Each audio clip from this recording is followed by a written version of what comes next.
Okay, welcome back. We are on prompt number 3, which is research question number 3. What happens to the voltage as resistors, light bulbs are added in series? So method step number 1, create a circuit with the voltage source for light bulbs in series as shown in the above diagram. Now I've already done this. Number 2 says set it to 9 volts. I've got my 9 volts, and if I turn it on, my lights light up. Now, a couple things that will help you so much as you're doing this. Quit untying these. Look, if you untie them, you're gonna make a giant mess, and it's gonna be very hard to keep track of what's going on where you have loose wires. The other thing is, notice like I've got each one of these clips holding really strong into the bulbs so that if I move stuff, it doesn't turn off right away. If you do have a light bulb source with the wire with not much copper on it, you can always go to the back and get the wire clippers. Now this part right here is going to be where the cut is made. So I put a centimeter after that cut and I just squeeze the wire strippers, pull that off. You can pull the rubber off, nice and easy, come on. And what I do then is I fold it over and then I twist it. And that gives the alligator clip something really nice to bite into. So again, that is a useful pro tip there. Okay, it's all in series. Now it says get your multimeter. And we're gonna set the multimeter to 20 volts DC. Well, this is my multimeter, and 20 volts DC, this is my DC sign. That's my AC sign. So 20 volts DC. I'm gonna make sure these are pushed in completely. I have the red in the volts, and I have my black in the COM, my black wire. Now, notice, I'm keeping these tied up too. They're nice and tight. Then I just hook alligator clips onto the end because I want to hook alligator clips over my components that I want to check the voltage drop on. So I'm just going to start at the number 1.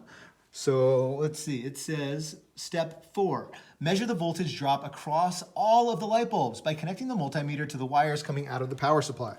So I'm going to I like hooking them into this little area right there. There, that's gonna be my red, and my black's gonna be the one after, and I'm gonna hook that into here. Notice none of the light bulbs turned off as I was doing that because I made sure it was solid.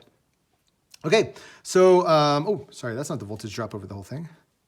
This is the voltage drop over the entire thing. And I get a voltage drop of 8.95. So, voltage drop across all bulbs, that's going to be 8.95 volts. I'm going to type that into my data table. And now I just need to go around and check all the voltages of voltage drops across each one of the bulbs. So I'm just going to put this black one on the other side of this one. Now I'm checking the voltage drop from here to here. And I can see that really easily because I've made my circuit nice and clean without wires everywhere. And the voltage drop is 2.48. So I'm going to type that in, 2.48. Okay, then all I'm going to do is move on to the next one.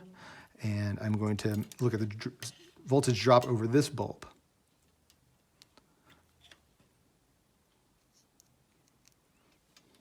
Okay, my voltage drop there. Oh, it's not working. I have to troubleshoot. I don't know what happened. What could it be? Those aren't plugged in. I mean, those are plugged in. Let's see, maybe I hooked this in wrong. Maybe if I hook it here. Let's check that. Oh, there it is. Okay, now it's working. Just a little bit of troubleshooting. And now I have 2.10 as my next voltage drop, 2.10. Okay, so let me go to my third bulb here. Now remember, you can always fast forward this video. You don't have to watch the whole thing if you get the gist of it. Notice what happens if I put my red in front of the black accidentally, or if you do. Let's say I got those crossed. Let's see what happens. Oh, it's got a negative sign there. Well, that just means that the current's going the other direction that we're measuring from. So all I would have to do is drop that negative off. We're getting some weird values here. 1.97, 96, 98, 99, 97, 2.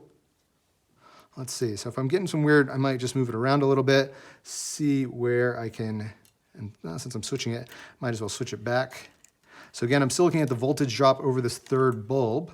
Red's out front. Oh, sorry, red should be before. And then the black.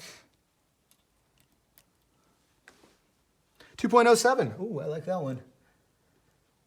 So my next one is 2.07. Okay, I'm gonna pop that off. And now my last bulb, red to black, and black behind on the yellow.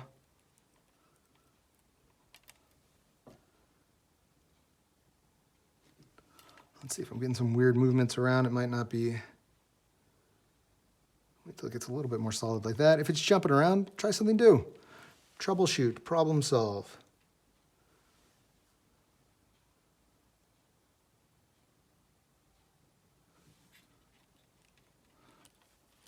Let's find a good connection here. Again, I'm just putting in those little cracks of the alligator clips. 2.19. I like that one. Okay. Then all I'm going to do is add all the voltage drops across as it states. And so I've got 2.48 plus 2.10 plus 2.07 plus 2.19. That gives me 8.84 as my final, adding up all the voltage drops. Okay, so then we're gonna compare that to the total voltage drop and also the voltage on the meter. That's it. I'm not gonna show you all the other ones. The next step for this would be to just take one of these out of the system. So then we're left with 3. Let me remove my multimeter. So I'm going to take, let's take this one out. And now I've got 3 bulbs in series. I'm gonna do the same thing again. 2 bulbs in series, 1 bulb in series, and then you're finished. Good luck, rock and roll, woo! Thanks for watching, and I can't wait to see how you think like scientists. Later.